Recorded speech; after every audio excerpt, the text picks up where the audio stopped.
it'll be hardly surprising to anyone who's gamed that much that another really scary series is the Silent Hill series, most notably Silent Hill 2. This is pretty much everyone's favorite game in the Silent Hill series, and it is also mine as well, and for good reason. This is another game where the character is a very tragic hero with a very interesting character arc, where you don't know much about him later at the beginning, but later on, as you learn more and more, you can see how his character is very tragic and pretty much irredeemable. Which is, at the same time, you feel for this guy, and at the same time, you very much pity him, and yet you're very angry because he does make choices that are basically abominable and unthinkable, but at the same time, you understand his human weakness.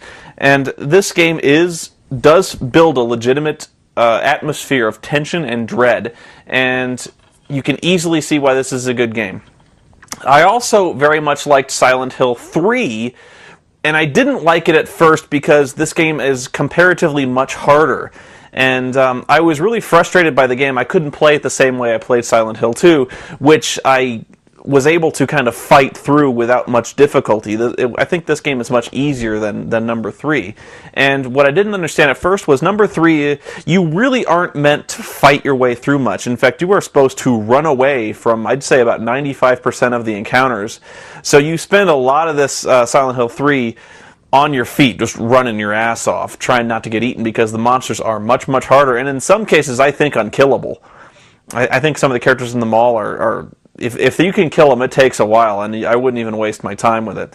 I think I'd like to show you one clip in particular, if I can find it. I'm basically taking some of these clips from YouTube. Some of them I recorded myself. But the one moment that really sealed the deal for me in Silent Hill 3 was a moment where I think you're in a room with lots of mirrors on one wall. And if you've played it, you know this one already. You walk into the room and you can see your reflection in the mirror. And all of a sudden your reflection stops as you're investigating the room, and it just stands there. And you're looking around like, what the heck? My reflection just stopped. And the music kind of cuts out. I think you can kind of hear this low hum. And you're like, well, that's weird. And you try to leave, and the door's locked. You can't get out. And all of a sudden you can see this black, oily film start to fill the room and slowly creeps along the floor towards your reflection. But there's nothing going on in the room where you're at. And this noise starts to pick up and pick up and pick up. And you can see the oil creeping towards your reflection. The reflection's not moving. Oil starts to crawl up the reflection's legs. And you're like, what the fuck is going on? And like you can see like blood, I think, dripping from the ceiling and the walls and stuff like that. All of a sudden the oil is covering your character's body. And you're like, what the fuck is going on?